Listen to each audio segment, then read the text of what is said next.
Hey everyone, today I am going to share 5 beginner mistakes in planted tank hobby.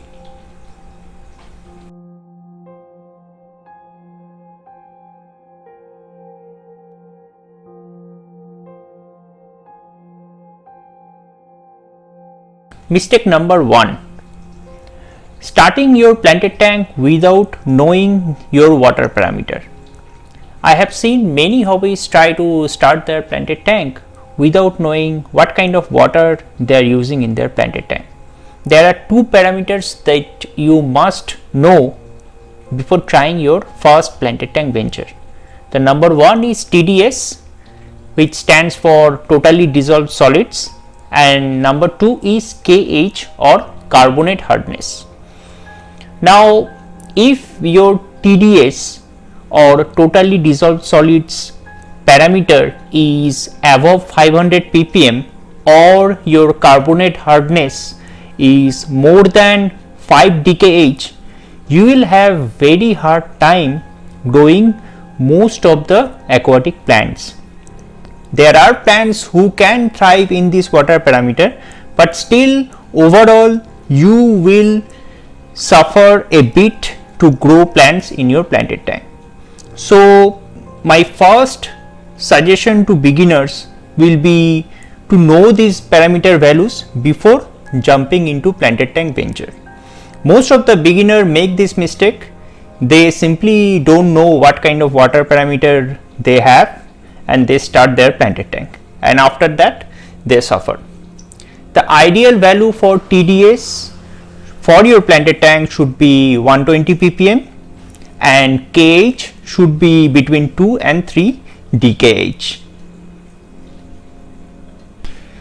Mistake number 2, that is using planted tank substrate without knowing a bit about it. Now in market there are various types of planted tank substrate. One type of substrate is active substrate, which I'll give you an example of AD Amazonia, which is a very good substrate, but the thing is it is a very nutrient rich and it will leach a good amount of ammonia in water column at least for the first few weeks of your planted tank setup. So if you are setting up a planted tank without knowing that a lot of ammonia will be leached into water column, and if you don't have that information, then eventually you will land in a tank full of algae. In case you are using AD Amazonia, what you need to do, at least for initial 3 to 4 weeks, you have to do 50% water change on alternative days to minimize that ammonia that is being leached into your water column by substrate. For beginners, I always advise or I always suggest to use inert substrate which is high in CEC or AEC. CEC stand for cation exchange capacity and AEC stand for anion exchange capacity. I'll give you an example of such substrate, which is cesium fluoride, which is an inert substrate which doesn't leach any nutrient in the water column, but what it does, it absorbs the nutrient from water column within the substrate and make them available to plant's root. This type of substrate is a bit easy to work with and beginner friendly. Mistake number 3, adding fish in planted tank on day 1. So this is a big mistake, and this is something most of the beginners actually do, and even when I started hobby I did the same thing. I set up my planted tank and immediately I rushed to put fish in that particular planted tank. So what happens, planted tank is basically an act of balance. You have to balance it in such a way so that the plant growths are at optimum level and algae growth is minimum. In order to achieve that balance, it's very crucial that in initial days you put your focus on plant's growth. You have to provide carbon dioxide or you have to provide proper fertilization to ensure plants are growing and algae is not growing. In this particular time, if you introduce fish, then you are simply adding another variable to this delicate environment, and what it does, it makes the overall situation very hard to manage. You have to add foods in your planted tank in order to feed the fish, and that kind of throws away that balance, and in most of the cases you will find a planted tank full of algae, or your fish might be dying because the tank itself is kind of in the process of cycling. So this is something I consider it as one of the beginner mistake, and I suggest beginner not to do that. Mistake number 4, this is basically utilizing product like algae fix or some kind of chemical in your planted tank once you see some algae. Now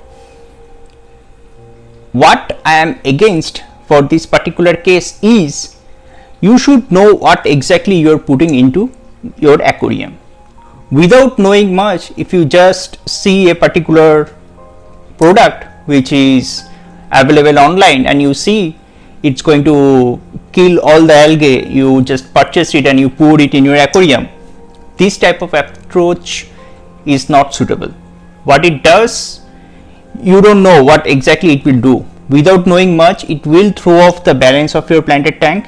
It might kill algae, but it will also affect your livestock if not done correctly.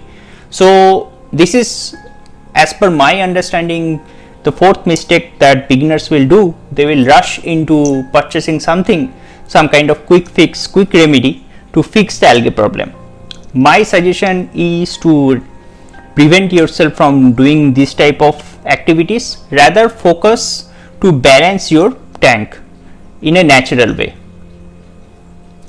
Mistake number 5, this is one of the common mistake that I have seen beginners do. Even I did that thing 10 years back when I started my planted tank. What I did, I used very bright light. Now in a planted tank, one thing you must know, everything, at least 65% of the growth or the entire ecology is being driven by the planted tank light. So right now if you see this particular planted tank, it's thriving in medium level light. If you increase the light, right now the tank is matured, it will actually, it will grow fast, the plants will grow fast. But at the very beginning, if you are using very bright light, it's going to throw off the balance of your planted tank, and you will have lot of algae instead of plant growth. Now here this particular statement, like don't use bright light in your planted tank, it should not be considered as a as a statement. What I'm trying to say, it depends on your capabilities, depend on your expertise. I have 10 years of experience in planted tank hobby, and right now I have that knowledge so that I can start a planted tank with a very bright light. But for a beginner who has very minimum exposure, I advise that person to start a planted tank with medium to low light. When I say medium to low light, I am mentioning light intensity that is less than 15 lumens per square inch at tank water surface level. If you use this amount of light or less than 15 LSI light, then I believe your planted tank will thrive. How to calculate lumens per square inch or LSI, I'll have a separate video for that. I'll link it here somewhere. Take a look at it for your understanding. So for now, these are the 5 mistakes that I thought of. I believe this will help you in your planted tank venture. Thanks a lot for watching this video, and thanks a lot for sticking to this video till this far. Thank you. I'll see you next time. Take care. Bye.